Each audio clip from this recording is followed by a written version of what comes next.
আমি এটা দেখলাম যে অং সান সুকি বলেন, মিয়ানমারের সামরিক জান্তাই বলেন, বা এই যে বর্মী জনগণই বলেন, সবাই রোহিঙ্গাদের বিরুদ্ধে। তারা আসলে রোহিঙ্গাদেরকে তাদের দেশের নাগরিক হিসাবে মেনে নিতে চায় না। পৃথিবীর কোন দেশে শরণার্থী ঢুকলে পুরা ফিরে এসছে? আর জাতিসংঘের ব্যর্থতার লিস্ট কিন্তু খুবই লম্বা। এটা সাকিব আলী ভাই আমার চেয়ে অনেক বেশি জানে। জাতিসংঘ যত জায়গায় সার্থকতা অর্জন করেছে, ব্যর্থতার 4 গুণ জায়গায় হয়েছে। কোন জায়গায় সার্থক হয়েছে? চায়নাও তো আন্তরিক না রোহিঙ্গা প্রবলেম সলিউশনের ক্ষেত্রে। এখন বার্মা একদম রিয়মান হয়ে যাচ্ছে, এবং ডোনাল্ড ট্রাম্প এখন আমেরিকার প্রেসিডেন্ট হয়েছে। উনি আমেরিকার প্রেসিডেন্ট হওয়ার পরে পরিস্থিতি কিন্তু অনেকটা অন্যরকম ধারণ করেছেন। বার্মা কতটা ইফেক্টিভলি কাজ করবে আমি ঠিক জানি না, আমার মনে হয় না। তো জাতিসংঘের সেক্রেটারি জেনারেল এসছেন অ্যান্টনিও গুতেরেস, আমি ওনার আগমনকে মোবারকবাদ জানাই। আমি আশা করি যে উনি একটি ব্যবস্থা নেবেন। দেখুন, আমি একটি কথা বলি, আজকে এখানে সাকিব আলী ভাই আছেন, হু ওয়াজ ইন ফরেন সার্ভিস। আমি একটি বই পড়েছিলাম, এটা হলো কামরুদ্দিন সাহেবের। উনি পাকিস্তান আমলে হুসেইন শহীদ সরওয়ার্দী যখন 1956 সালে পাকিস্তানের প্রাইম মিনিস্টার ছিলেন, তখন কামরুদ্দিন সাহেব বার্মাতে পাকিস্তানের রাষ্ট্রদূত ছিলেন, যেটাকে আমরা এখন মিয়ানমার বলি। তো উনি এই বার্মাতে তার দূতাওয়ালির যে অভিজ্ঞতা, সেই অভিজ্ঞতার উপরে তিনি বইটি লিখেছিলেন।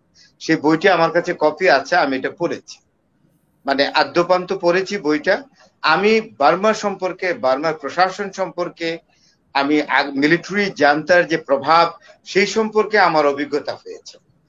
তো সেই থেকে আর এখন যে হালচাল দেখছি, এবং এই যে রোহিঙ্গাদেরকে বের করে দেওয়া হলো তাদেরকে, এবং শুধু শুধু যে বের করা তা নয়, ethnic cleansing, killing, looting, burning সবকিছু, এবং এক ধরনের জেনোসাইড করে বের করে দেওয়া হলো। সেখানে কিন্তু ডাইরেক্ট অংশগ্রহণ করেছিল বার্মার এই জান্তা সামরিক বাহিনী প্লাস বৌদ্ধিস্ট মংকরা, এবং তার সাথে যুক্ত হয়েছেন বার্মার যে সরাসরি সরকার। আমি যদি এই জায়গায় বলি, আপনারা দেখে থাকবেন যে অং সান সুকি যখন তিনি যে প্রাইম মিনিস্টার ছিলেন, তাও না, কি যেন ওনার স্টেট হেড না কি যেন ওনার ডেজিগনেশনটা ছিল, আমার মনে নাই। She was just like the prime minister, but নামটা প্রাইম মিনিস্টার ছিল না। She was representing Myanmar.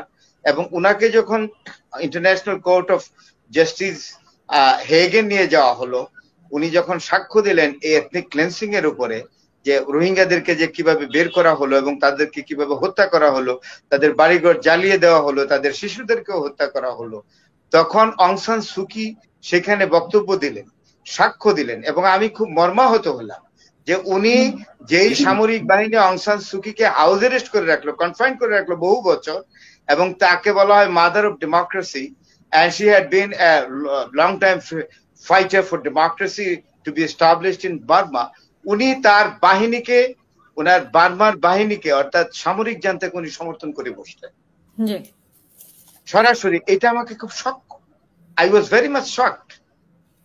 তার যে আর্গুমেন্ট শুনলাম, আমি খুবই দুঃখিত বোধ করলাম। সুতরাং আমি এটা দেখলাম যে অং সান সুকি বলেন, মিয়ানমারের সামরিক জান্তাই বলেন, বা এই যে বর্মী জনগণই বলেন, সবাই রোহিঙ্গাদের বিরুদ্ধে।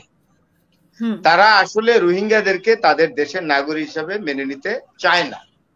অথচ দেখেন, বার্মা যখন স্বাধীনতার যুদ্ধ করে 1948 সনে বার্মা স্বাধীন হয়, এবং সেই স্বাধীনতার নেতৃত্ব দিয়েছিলেন এই অং সান সুকির বাবা জেনারেল অং সান, উনি, এবং জাপানের সাহায্য নিয়ে ব্রিটিশদের তাড়িয়েছিলেন। সেইখানে কিন্তু রোহিঙ্গা অনেক নেতা অং সানকে সহযোগিতা করেছিলেন। সেটাও কিন্তু অং সান সুকি মনে করেননি। তাদেরকে ফরেনার হিসেবে ট্রিট করে, তাদেরকে বাইরে থেকে আসা লোক হিসেবে ট্রিট করে। একদম এই যদি হয় মিয়ানমারের সেন্টিমেন্ট, তাহলে সেই জায়গায় তারা এই সেন্টিমেন্টের উপরে নির্ভর করেই তারা 1.3 মিলিয়ন এই রোহিঙ্গা পিপলকে তারা বাংলাদেশে পুশ করে দিল। এবং আমরা কিভাবে আশা করি, এর আগেও জাতিসংঘের মান্যবর সেক্রেটারি জেনারেল অ্যান্টনিও গুতেরেস এসেছিলেন, এর আগেও এসেছিলেন, এবং ওনাকে রিসিভ করেছিলেন। সেই সময় প্রটোকল দিয়েছিলেন আমার রুমমেট, আমার বড় ভাই আব্দুল মান্নান, পরে উনি ছিলেন স্বাস্থ্য সচিব হয়েছিলেন, তখন উনি চিটাগাং ডিভিশনাল কমিশনার ছিলেন। আমি সবকিছুই শুনেছি। আসলে খুব যে একটা আমি আশা, যে খুব বড় ধরনের আশা আমি করি না, নিরাশ না হলেও আমি খুব বড় ধরনের আশা কিন্তু এই জায়গায় করছি না, যে উনি এসছেন এবং প্রায় 2 লক্ষ রোহিঙ্গাদের সঙ্গে ইফতার করেছেন অ্যান্টনিও গুতেরেস, এবং সেখানে আমাদের চিফ এক্সিকিউটিভ ছিলেন যিনি আমাদের যে এখন ইন্টারিম গভর্নমেন্টের হেড প্রফেসর ডক্টর ইউনূস, সবকিছুই ঠিক আছে, দৃশ্য খুবই সুন্দর, কিন্তু ইফেক্টিভলি কতটা কার্যকরী হবে আমি জানি না। আসলে তো সত্যিকার অর্থে আমেরিকা জাতিসংঘের সেক্রেটারি জেনারেল তো একটা পাও দিবেন না আমেরিকার বাইরে। এখন আমেরিকান গভর্নমেন্ট কতটা আগ্রহী বা কতটা এই রোহিঙ্গা প্রবলেম সলভ করার ক্ষেত্রে কতটা মানে আন্তরিক, সেই বিষয়টা কিন্তু এখানে উল্লেখ করতে হবে। আমার তো মনে হয় যে কতটা আন্তরিক, আমার তো মনে হয় খুব একটা আন্তরিক না। আগে 45 না 46 টাকা ডেলি পার হেড দিত, এখন তো সেটা কমে বোধ 24 টাকা এসছে এই রোহিঙ্গাদেরকে। এখন দেখুন একটা দেশ, আমি এই কথা আজকে স্পষ্ট করে বলি যে এখানে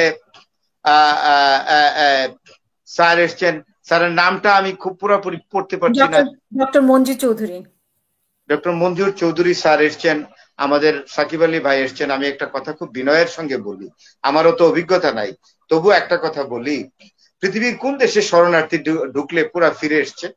আর জাতিসংঘের ব্যর্থতার লিস্ট কিন্তু খুবই লম্বা, এটা সাকিব আলী ভাই আমার চেয়ে অনেক বেশি জানেন। জাতিসংঘ যত জায়গায় সার্থকতা অর্জন করেছে, ব্যর্থতা 4 গুণ জায়গায় হয়েছে। কোন জায়গায় সার্থক হয়েছে? সুতরাং আমি যেটা বলি, সরকার যেটা বলছে যে মানে এক ধরনের সফলতা মনে করছে যে উনি অনেক ব্যস্ততার মধ্যে বাংলাদেশে এসেছেন, রোহিঙ্গাদের সাথে সময় কাটিয়েছেন, বিভিন্ন রাজনৈতিক দলের সাথে আলোচনা করেছেন, এই ধরনের এটাকে অন্তর্বর্তীকালীন সরকার এক ধরনের সাফল্য মনে করছে, সেটা আপনি বলে তো খুবই ভালো, হলে তো আমার চেয়ে বেশি আনন্দিত কেউ হবে না। আপনি বলেন তো, আমি প্রায় 13 লক্ষ বাড়তি লোক আমি জায়গা দিয়ে দিলাম। আমি এই কথাটা আজকে স্পষ্ট করে বলি যে বাংলাদেশের রাজনৈতিক জীবনে স্বাধীনতার পরে রাজনৈতিক যে কয়েকটা 2-4টা যে বড় ভুল হয়েছে, এর মধ্যে সবচেয়ে একটা বড় ভুল হলো এই রোহিঙ্গাদেরকে জায়গা দেওয়া। They are using our coastal areas, they are using our soil territory, they are using our space, they are using our house, they are getting our facilities, healthcare, etc. আপনি বুঝতে পারেন না, বাংলাদেশ জিওগ্রাফিক্যালি একটা ছোট দেশ, 55,126 বর্গ মাইলের একটা দেশ, সেইখানে প্রায় 13.5 লক্ষ এখন রোহিঙ্গা আছে বর্তমানে। এবং তাদের ব্রিডিং রেট কত জানেন? বার্থ রেট সাংঘাতিক ভাবে। Everyday you are exactly getting the sound of the newborn baby from the house of every camp. তাইলে এই যে ডেমোগ্রাফি বাড়ছে, এবং একটা সময়ে যদি আমাদের কোস্টাল এরিয়া ব্যাহত হয়ে যায় এদের হাতে, আমি কিন্তু আশ্চর্য হবে না। সুতরাং অত্যন্ত অদূরদর্শী সিদ্ধান্ত হয়েছে এই রোহিঙ্গাদের জায়গা দেওয়া। মানবিক মূল্যবোধ বা মানবিকতা, হিউম্যানিটেরিয়ান গ্রাউন্ডে হিউম্যানিটি সব দেখালে আপনি কি আপনার জাতি সর্বনাশ করে আপনি হিউম্যানিটি দেখাবেন? কই, ভারত তো জায়গা দিল না, দিয়েছে কি?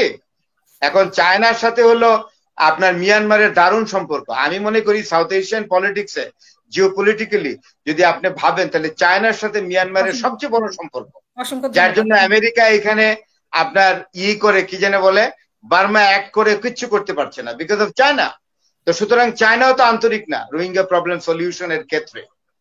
এখন বার্মা একদম রিয়মান হয়ে যাচ্ছে, এবং ডোনাল্ড ট্রাম্প এখন আমেরিকার প্রেসিডেন্ট হয়েছে। উনি আমেরিকার প্রেসিডেন্ট হওয়ার পরে পরিস্থিতি কিন্তু অনেকটা অন্যরকম ধারণ করেছেন। বার্মা অ্যাক্ট কতটা ইফেক্টিভলি কাজ করবে আমি ঠিক জানি না, আমার মনে হয় না। তো জাতিসংঘের সেক্রেটারি জেনারেল এসছেন অ্যান্টোনিও গুতেরেস, আমি ওনার আগমনকে মোবারকবাদ জানাই। আমি আশা করি যে উনি একটি ব্যবস্থা নেবেন। এক সময় যে 65-এর ওয়ারে একটা ক্লক তৈরি হয়েছিল, যেটা হলো পাঞ্জাবের উপর পাকিস্তান ইন্ডিয়া চাপ প্রয়োগ করেছিল পশ্চিম লাহোরকে দখল করার জন্য, এবং এটার পাল্টা আক্রমণ হিসাবে পাকিস্তান রান অফ কাচ দখল করে নেয়। এটা আমাদের সাকিব আলী ভাই ভালো জানবেন। এবং গুজরাটের ভিতরে ঢুকে আপনি 13টা থানা ভারতের দখল করে নিয়েছিল। তখন কিন্তু একটা জাতিসংঘের সেক্রেটারি জেনারেল, সম্ভবত ড্যাগ হ্যামারশোল্ড, উনি তখন ব্রিটেনের প্রাইম মিনিস্টার ছিলেন, তখন যে হ্যারল্ড উইলসনকে রিকোয়েস্ট করেছিলেন যে বিষয়টা মীমাংসা করে দেন, উনি এসে মীমাংসা করে দিয়েছিলেন। এখন জাতিসংঘের সেক্রেটারি জেনারেল, বর্তমান সেক্রেটারি অ্যান্টোনিও গুতেরেস, কাকে এই ধরনের বিশ্ববরেণ্য নেতা পাবেন যে বাংলাদেশের রোহিঙ্গা সংকট এসে সমাধান করে দিবেন ওভারনাইট? I don't know. আমি নিরাশ না হলেও খুব যে আশাবাদী তা না, আমার একটা বয়স হয়েছে।